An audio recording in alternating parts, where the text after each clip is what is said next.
Boa noite, galera. Boa noite para todo mundo.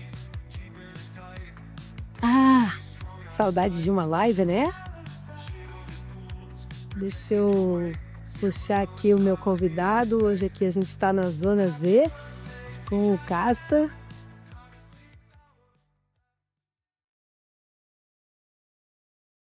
Deu certo?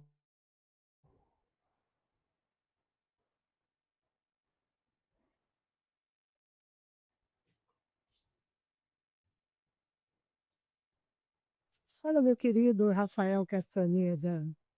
Olá, olá. Tô bem. Bem? Só não tô vendo você, tô vendo uma cadeira aí.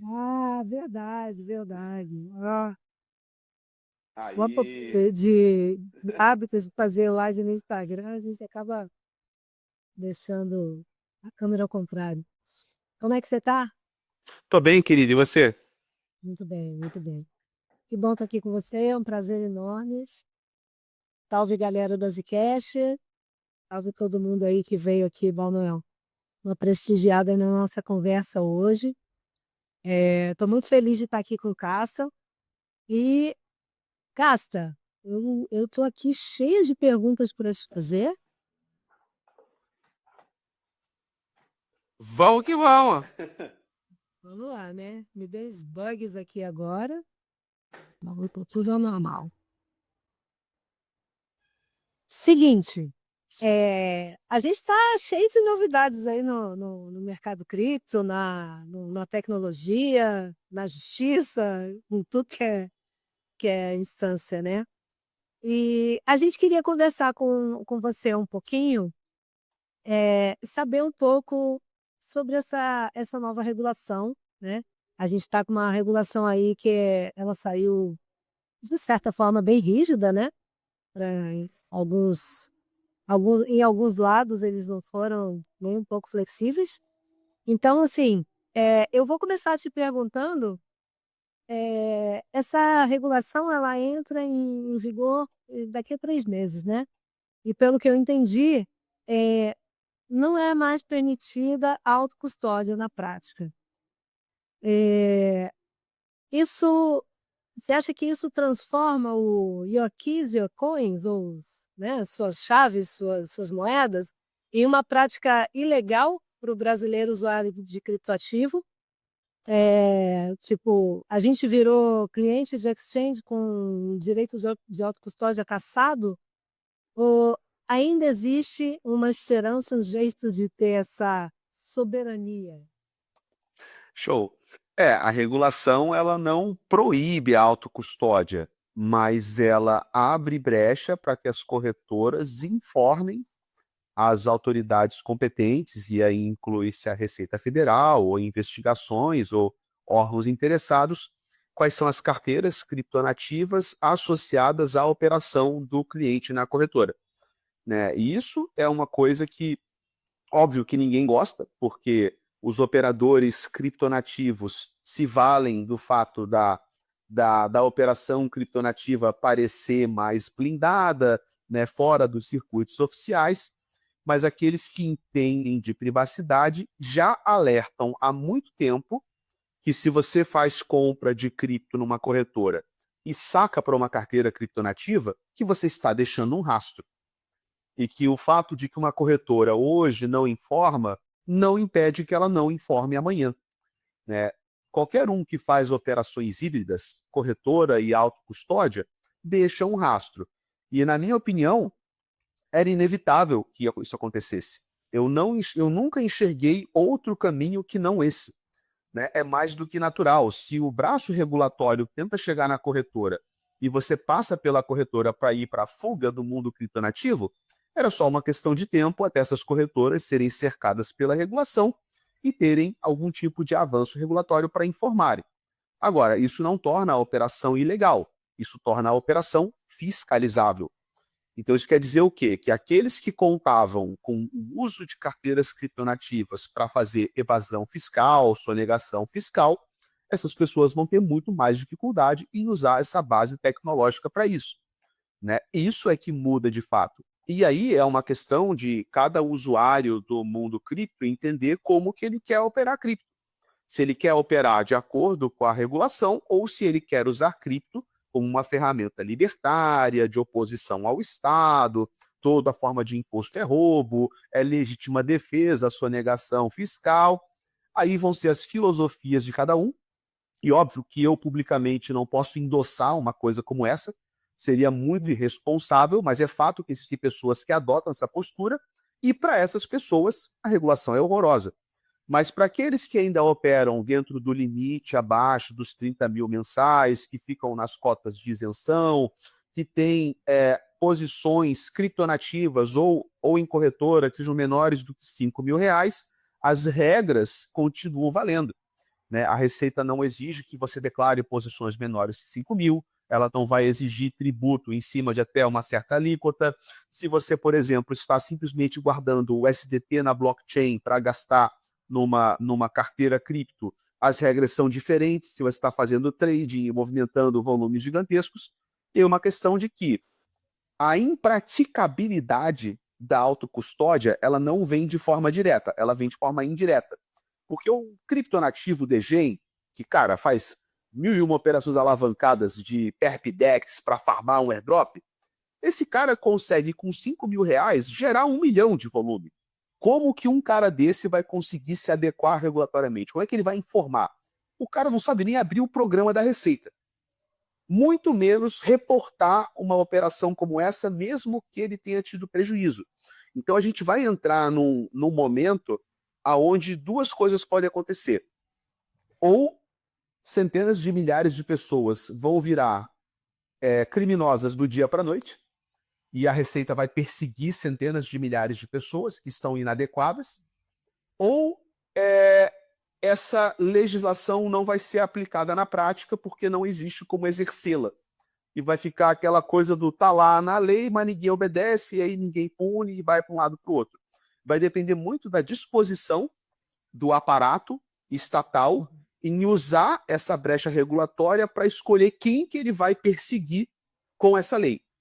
E uma coisa que eu sempre digo sobre cripto é que cripto pode ser uma ferramenta anti-establishment, no sentido de que cripto não vai impedir que você faça essas coisas, mas os caras vão conseguir ver. Então, o que acontece se num país de 220 milhões de pessoas, de repente, 15 milhões são sonegadores fiscais do dia para a noite? O que você faz? Vai encarcerar 15 milhões de pessoas? Você vai processar? Você vai enfiar todo mundo numa estaca e empalar vivo no meio da rua? Aí é uma questão que já vai além da prática, da interpretação normativa e vai para o exercício da lei. Quais são as consequências do exercício dessas penalidades e dessa perseguição individual? Isso é que vai gerar um conflito e as pessoas vão ser empurradas para um dos lados da equação. Ou elas vão abaixar a cabeça e vão obedecer, ou elas não vão conseguir obedecer e vão ter que lidar com as consequências ou com a inatividade, ou elas vão engrossar ainda mais o caldo e vão ficar ainda mais reacionárias, ainda mais libertárias, ainda mais criptográficas, ainda mais criptonativas. Entendeu? Entendi. Eu ia te colocar aqui, inclusive, que a narrativa da regulação ela sempre foi trazer segurança e legitimidade, né? O que, na prática, o Decrypto, por exemplo, mais parece uma ferramenta de monitoramento, né? E que isso traz uma contradição, né? Que é possível conciliar essa vigilância absoluta com a alteração prática dos pilares de DeFi, do mercado em si, que a gente sabe que opera muito pela via descentralizada? Até certo ponto, tá?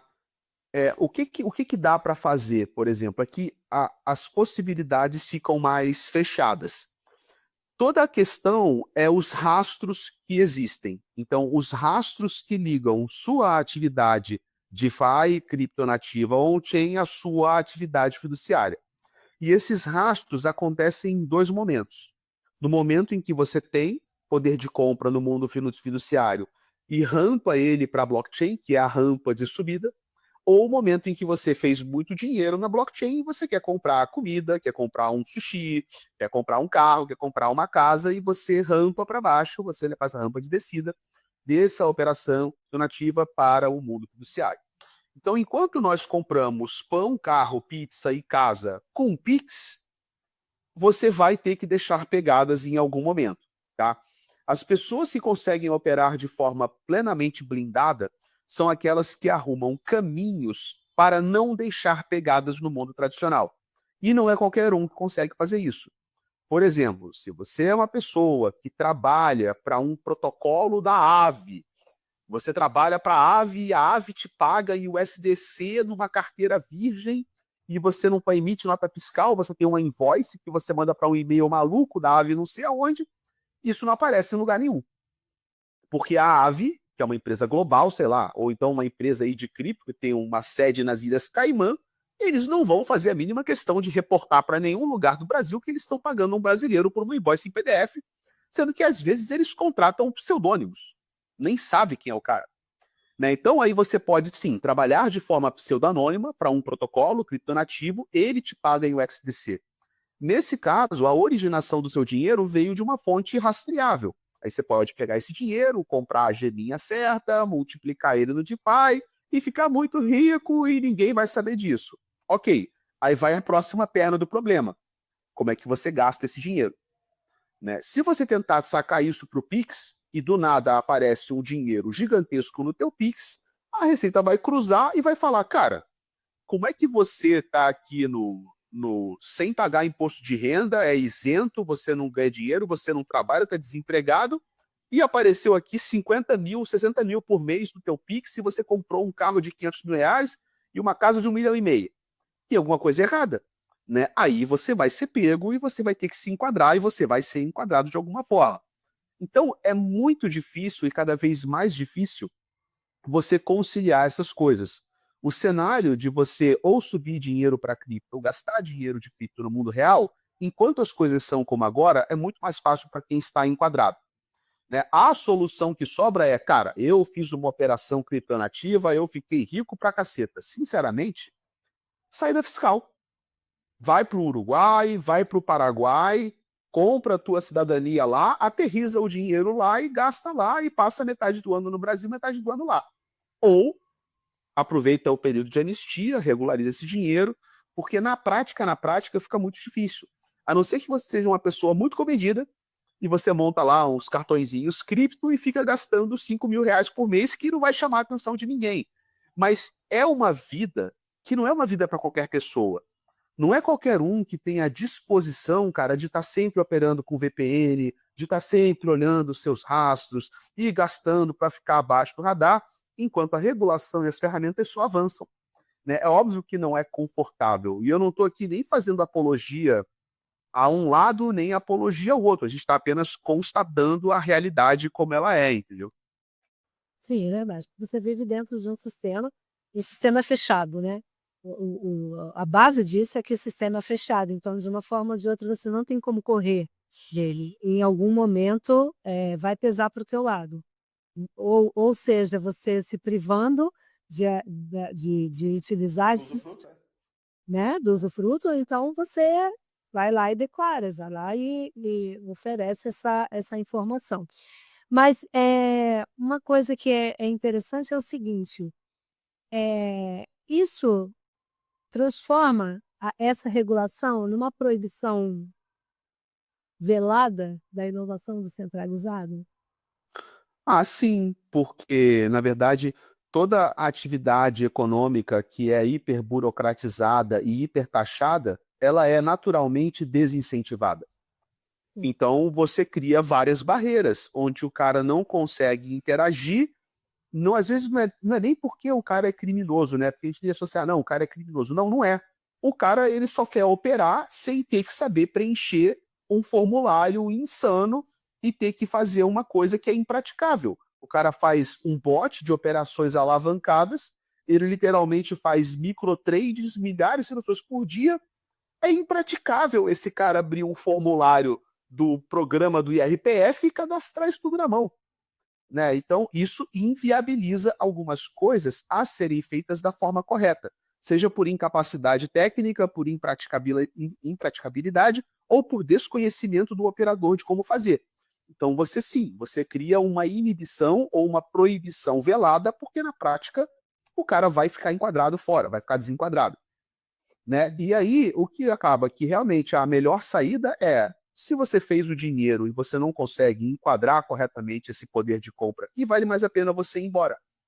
E aí, quem vai embora? Vai embora o dinheiro, vai embora a pessoa, o capital intelectual, e só fica o que sobra, né? A gente está vendo uma evasão sem precedentes de milionários e de empreendedores e de empresas do Brasil. Por quê? Porque não vale mais a pena ficar, né? Então, se você proíbe, o cara fala, cara, tentei, por aqui não dá, por aqui não dá, por aqui não dá, quer saber? Vou embora. Acabou. E muita gente vai embora e muita gente vai continuar indo embora, porque é que essa vira a saída. Nossa, eu fiz um dinheirão na blockchain. Agora, o trabalho para fazer isso aqui e o custo é tão grande que é mais barato eu ir embora e aterrissar isso aqui em outro lugar. E obrigado, Brasil. Foi muito bom estar com você, brincar com você. Eu vou negociar esse poder de compra num lugar que é mais amigável. Isso sim pode acontecer, tá? E deve acontecer e vai continuar acontecendo. Eu acredito que sim. Se você então, vamos dizer assim, para a gente fazer essas coisas básicas como resgate de airdrop, fornecer liquidez para uma pool, né, fazer empréstimo, a gente pode lidar com essas coisas se a gente é uma sardinha, né, se a gente é o pequenino.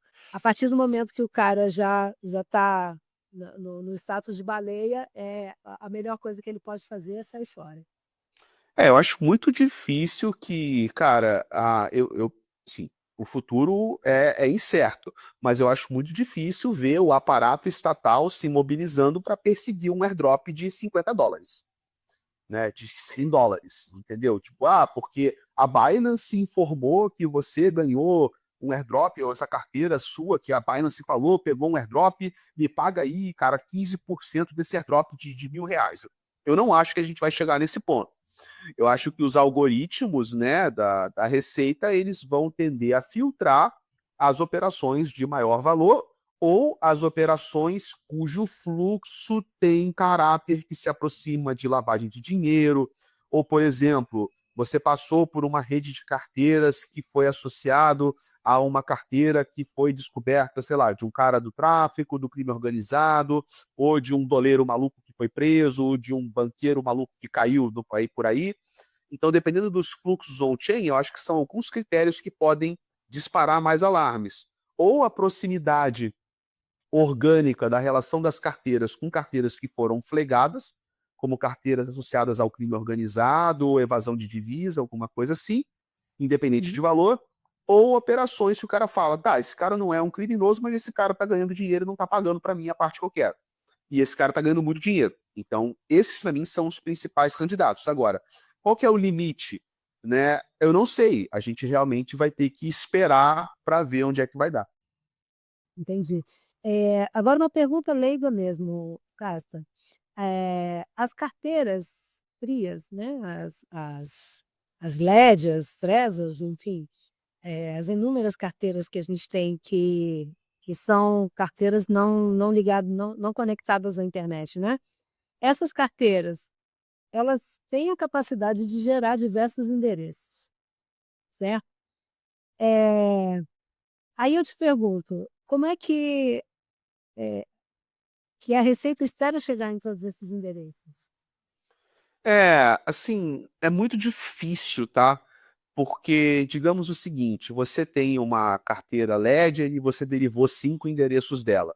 Aí um desses você recebe pela Binance, desse você distribui para os outros 4, só que esse aqui tu pagou um amigo que mandou um dinheiro de gas para ele, esse aqui você misturou com o airdrop que farmou na Aave, esse aqui você fez uma ponte pela Speed Router que trocou de rede Solana para rede Polygon.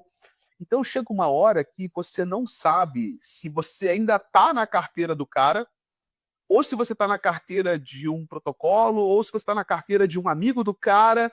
Então, assim, eu não sei como é que eles vão resolver esse problema, né? Eu creio que eles devem focar inicialmente muito na primeira ordem. É claro que aí você fala, então beleza, Cássio, eu vou me garantir bagunçando. né? Mas esses caras também têm os contratos, né, com empresas como Chain Analytics, Chain Analysis, que têm a sua inteligência e conseguem mapear. Aí a gente realmente começa a entrar num jogo de gato e rato, né? E a gente pode sim, tá, ter falsos positivos e falsos negativos. Ele pode achar que uma carteira é sua e não é, e aí tu vai ter que se explicar, e aí vamos ver se os caras acreditam em você, não acredita. Ou pode ter uma carteira sua que passa fora do radar. Cara, vai ser muito caótico. E é por isso que eu falo que existe uma chance, tá, dessa regulação ela não ser plenamente exercida por impraticabilidade mesmo. Porque é tão complexo que na hora de você exercer vai ser tão confuso que, cara, só os casos mais gritantes mesmo, sacou? Tipo, que vai estar para pegar. Então, onde é que vai ser essa linha? Isso realmente não tem como a gente adivinhar agora. A gente vai ter que entender o que vai acontecer quando a gente começar a ver na prática, entendeu? Sim. Eu fico pensando muito sobre isso, porque é muito número para você conseguir controlar, sabe? É muito É. endereço, é uma diversidade muito grande, né, tem umas coisas ali que, assim, escapa até do meu entendimento, porque também não sou da área de tecnologia, né. Embora eu surfe nessa brincadeira, né, com esse mar, mas eu não sou de tecnologia. Então, quando eu vejo essa pressão de regulação, controle, né, o exercício do controle em cima disso, eu acho humanamente impossível.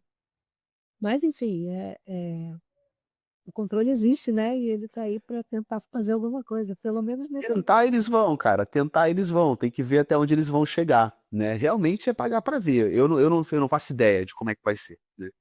Beleza.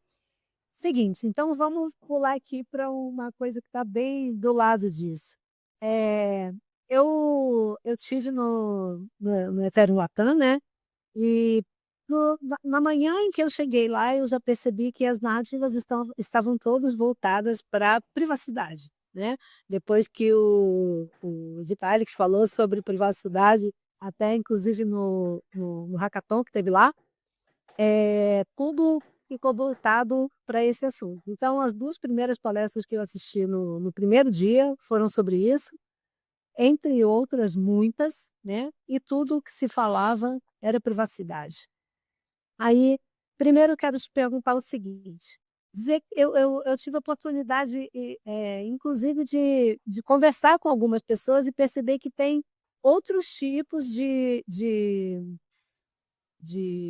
mecanismos de privacidade, tecnologias de privacidade que não ZKP, né.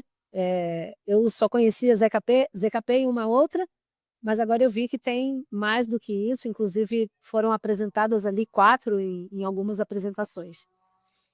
Eu queria saber a sua visão sobre isso, né, se pode-se dizer que é mais eficiente, que ZKP é mais eficiente ou isso seria uma ideia simplista do assunto? Porque também eu não sei o tamanho disso. É, sim, eu acho que protocolo por protocolo, o importante é que ele funcione, tá? Basta que você consiga fazer a transação privada, né? Nesse caso, para mim, eu não faço, o ZKP vai ser melhor ou pior. Não, são protocolos, implementações. Zcash é uma rede de privacidade e ela funciona, né? Você pode opcionalmente tornar o seu dinheiro privado. E sim, eu considero isso como um mecanismo de blindagem, né? Porque se você é um jogador de longo prazo, aí você pode pensar o seguinte, fala, cara, eu sei que agora o cenário regulatório tá esquisito, então o que eu vou fazer? Eu vou escondendo o dinheiro. Sabe que nem o pirata que enterra o tesouro? Aham. Tu vai enterrar o tesouro na privacidade. E você vai fazer o quê? Você vai esperar o Estado colapsar. Depois que ele colapsar, tu desenterra o dinheiro e usa. Porque se você entende, né, e é adepto da ideia de que o sistema fiduciário está fadado ao colapso, de que as atuais estruturas socioeconômicas não são sustentáveis, esse avanço regulatório ele é uma questão de agora. Mas daqui a 10 anos, daqui a 20 anos, né, talvez essa regulação que agora parece tão opressora seja impraticável, seja inviável e os nossos modelos socioeconômicos despenquem, colapsem na próxima década, e teu dinheiro está lá guardadinho, enterrado na ilha pirata, né, privado. Depois que tudo se remodelar, cara, e a gente se acalmar e o mundo se remodelar de uma forma mais justa, mais isonômica, mais, né, mais fair, aí tu desenterra o dinheiro e usa. Só que esse é uma estratégia que é só alguns que vão jogar esse jogo, né? Não eu diria que é para todos, mas para quem joga o jogo do longuíssimo prazo e fala, quer saber, cara, tá tão esquisito e eu não quero usar esse dinheiro nos próximos 5, 10 anos, eu vou socar isso tudo numa universidade, vou enterrar lá, vou sair do radar e vou fazer aqui meu trabalhinho, meu CLT, pagar meu imposto na carteira assinada e depois, no futuro, eu vejo o que eu faço, a rede vai estar lá, vai estar viva e o mundo pode ser outro, as finanças podem estar muito mais globais, eu vou conseguir ter uma conta virtual em El Salvador e eu jogo o dinheiro por lá e aí dá tudo certo, eu gasto em dólar, porque já dolarizou tudo mesmo com o STT e o SDC. Então, eu acho que o futuro, a tecnologia empurra, tá, a gente para um futuro onde as finanças vão ser mais líquidas e mais fluidas. E esses avanços regulatórios, hipertaxação, hipercontrole, hipermonitoramento socioeconômico, são sintomas de estados em decadência, ou de modelos de estado em decadência. A questão é, o que vai acontecer primeiro? Esse modelo colapsa, é reinventado, ou eu já tenho 42 anos, ou você morre. Tá? Eu não sei, sinceramente falando. Né? Pode ser que esse modelo de turbulência socioeconômica e de avanço autoritário do poder estabelecido sobreviva o meu tempo de vida. Aí é cada um que tem que pensar nas suas estratégias, entendeu? Verdade. Pode ser que colapse daqui a 5 anos também, então, Fipsi. Ó, eu preciso ter essa esperança, viu, Cássia? Porque eu tô 53. Vou fazer Pois é. isso ano que vem, então preciso dessa esperança. Não dá pra ter cedo. Né? Não, com certeza não. Vamos ver, 5 anos, vão dar logo. Ux. Aqui, me fala uma coisa. Esses últimos dias, eu vi que o CEO da Vanek disse que os Bitcoin holders estão de olho em Zcash, porque entenderam que o Bitcoin não tem criptografia suficiente. E ele cita o fato de que as transações saindo de uma carteira e entrando em outra são totalmente visíveis, né? Porque é uma coisa que a gente já sabia. Você vê força nessa troca? Faz sentido do seu ponto de vista? Eu observei isso também no meu estudo sobre Zcash, tá? A gente tem visto carteiras veteranas de Bitcoin há muito tempo dormentes, há anos, 10 anos, 12 anos de dormência, né, acordando agora e fazendo trocas consistentes de Bitcoin por Zcash, tá? E eu não acho que isso aconteceu porque esses oldies descobriram que Bitcoin não é suficientemente privado. Eu acho que eles sempre souberam disso. Só que eu acho que eles escolheram fazer isso agora porque eles estão vendo que o Bitcoin, como ativo, ele está sendo apropriado pelos instrumentos financeiros tradicionais e que ele vai virar o jogo da especulação do grande dinheiro. Que para quem quer comprar e acha que, pô, legal, eu estou comprando Bitcoin porque daqui a pouco JP Morgan, BNY Mellon e BlackRock vão sair do tapa com o governo da China, Estados Unidos, quem compra mais, o dinheiro vai para a Lua. Pode ser. Mas um OG de Bitcoin, esse cara já fez muita grana. E esse cara que já fez muita grana, ele está mais preocupado com a preservação dessa grana do que com a próxima valorização dessa grana. E se você está mais preocupado com a preservação do que o que resta de upside de valorização, então talvez não faça mais sentido você permanecer aportado em Bitcoin. E eu acho que é uma realização como essa que está fazendo esse pessoal migrar, ok? Agora, o que eles estão fazendo dentro da rede do Zcash, uma vez que eles tornam esse dinheiro privado, ninguém sabe.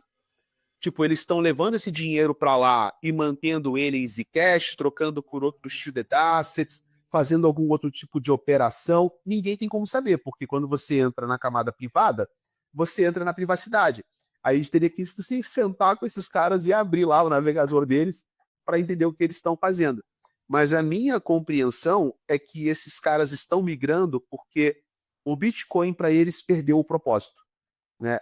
Assim, casta, mas Ó, qual que é o potencial que sobra no Bitcoin? Vamos dizer que o Bitcoin bata o mercado do ouro. Cara, se o Bitcoin bater o mercado do ouro, o Bitcoin se equivaler ao ouro, o Bitcoin faz 10 vezes. Esses caras fizeram mais de 5.000x. Eles não precisam de mais 10x. Eles já fizeram dinheiro suficiente. Esperar o Bitcoin bater o ouro, que pode acontecer em 1, 2, 5, 10, 15, 20 anos, ninguém sabe se vai bater ou não vai bater. O cara fala, quer saber? Eu tô vendo aqui a NSA marcando o Bitcoin, começando lista de Bitcoin sujo, Bitcoin limpo, e a BlackRock fazendo o mercado de Bitcoin e ETF. Quer saber? Eu vou embora.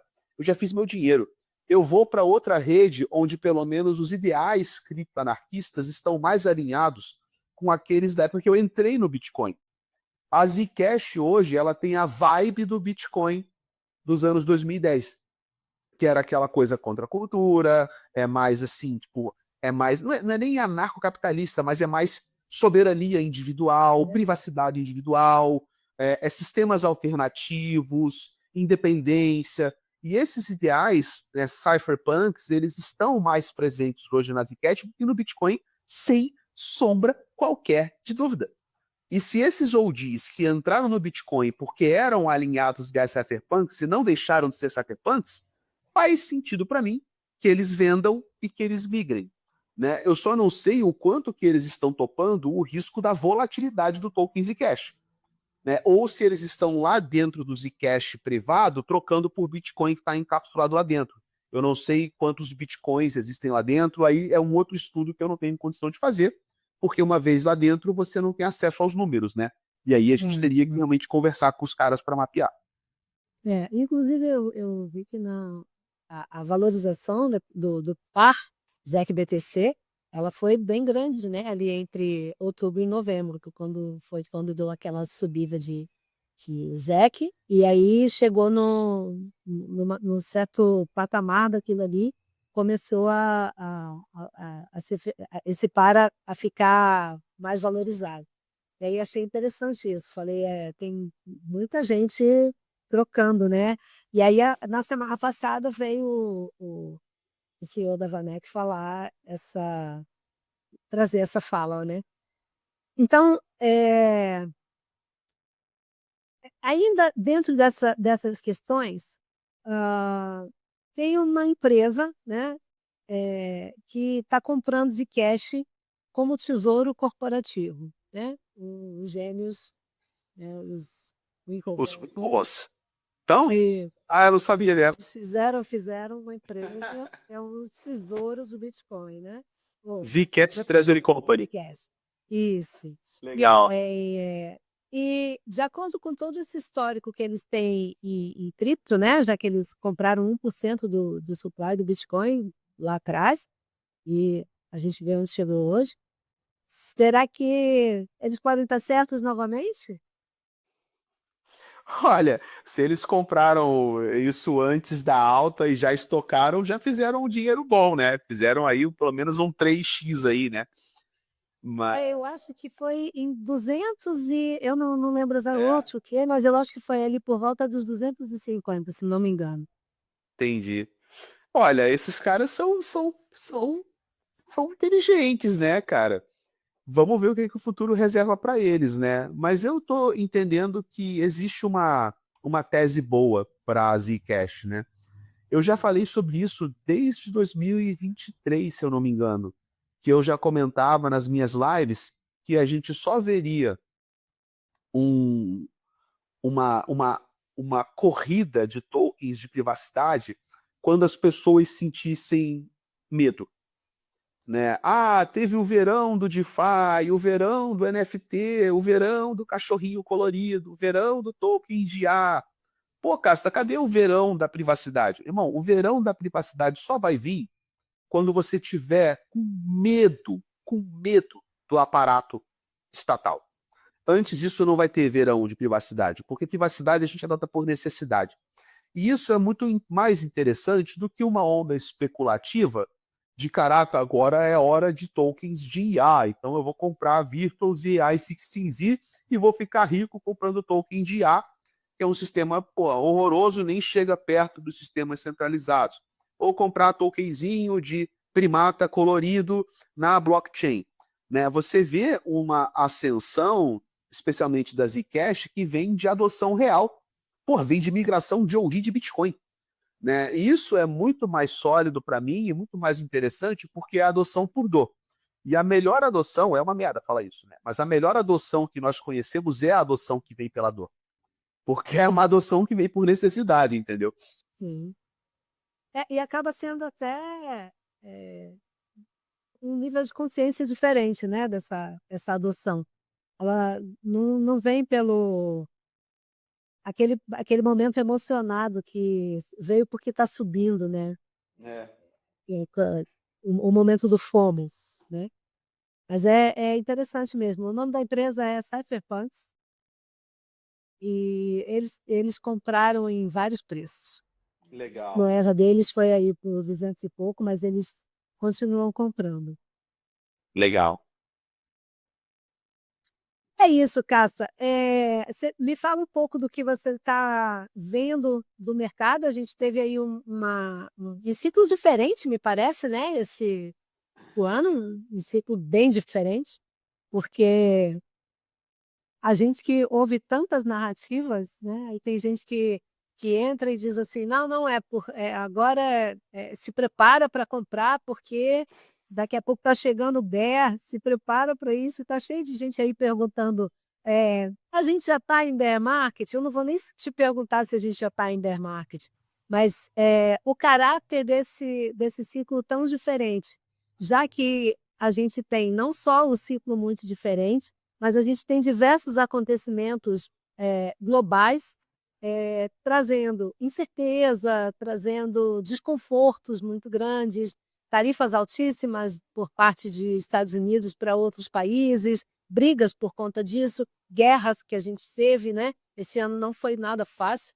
Então, como é que você está vendo esse cenário que a gente está vivendo agora em termos de mercado? Ou nós tivemos um ciclo muito diferente, ou os ciclos nunca existiram, né? Ou esse negócio de ciclo não faz sentido, né? Porque toda a ideia de você conseguir mapear o mercado cripto em ciclos é predizer o comportamento dele. E todo mundo que tentou operar esse ciclo usando o comportamento preditivo de ciclo perdeu muito mais dinheiro do que ganhou. Então, o ciclo não existe ou ele foi quebrado ou alguma coisa do tipo. E minha leitura, cara, é que pelo menos a gente pode dizer que a teoria dos ciclos está descaracterizada. Isso é muito fácil de você dizer, né? Não teve a out-season, o ano já acabou. Se você considera a teoria dos ciclos, 2025 teria que ser um espelho de 2021. 2021 a gente teve uma puta de uma out-season. E a gente não teve nada nem próximo disso esse ano, né?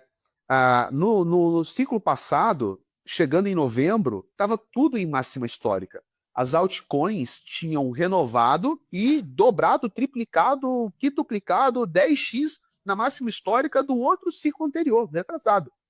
Aí assim, cara, vê se Aave bateu máxima histórica, vê se Uni, vê se Chainlink bateu máxima histórica, porra nenhuma.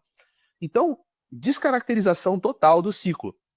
Agora, tudo bem, nas altcoins a gente viu que descaracterizou. Quem apostou em out-season jogou dinheiro no lixo 2, 3 vezes seguidas, desde novembro de 24 até o final de 25. E o Bitcoin? Né? Será que a gente teve o topo do Bitcoin em 126 e estamos encaminhando para o bear market? Eu tendo a acreditar que não, mas a resposta definitiva a gente só vai ter no meio do ano que vem. Porque a resposta definitiva você só tem em retrospectiva. Daqui até lá a gente tem hipóteses. A hipótese de que estamos em bear market e o topo foi 126 e começou o ciclo de queda, ou a hipótese de que pode haver uma quebra da lógica do bear market, uma renovação da máxima histórica do Bitcoin.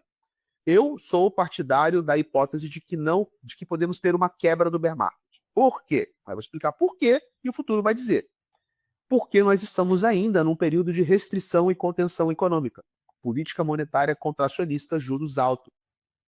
E existe uma perspectiva muito grande de que o começo do ano que vem até o meio do ano que vem haja uma grande reversão de política monetária nos Estados Unidos. Não é só reduzir juros. Reduzir juros quer dizer muita coisa, é impressão de dinheiro, é expansão monetária. Tá? Se isso acontecer, a gente vai ter uma configuração inédita, porque no ciclo passado, a gente teve o fim da corrida de alta em novembro de 21. Por quê? Porque em novembro de 21, os Estados Unidos desligou a impressora e subiu os juros. A gente agora tem novembro de 25 e não tem impressora e o juros está alto. E o que vai acontecer se, sei lá, de abril para maio do ano que vem, os caras anunciarem um pacote de expansão monetária, vamos imprimir aí uns 8 trilhões e socar esse dinheiro na economia e partiu expansão monetária? O que vai prevalecer? O calendário, que diz que pelo número de dias é bear market, ou um pivô de política monetária na economia norte-americana? Essas coisas vão se contradizer. E uma delas vai prevalecer. Se o calendário prevalecer, vai ser bear market e Bitcoin vai continuar afundando. Se a política monetária, se a macroeconomia prevalecer, então a gente vai quebrar a lógica do bear market e o Bitcoin pode voltar a subir. E isso, eu acredito, eu tendo a acreditar, que uma reversão de política monetária é mais significativa do que o calendário astrológico do Halvard. Né? Mas eu posso estar errado. Né? O futuro é que vai dizer. Certo.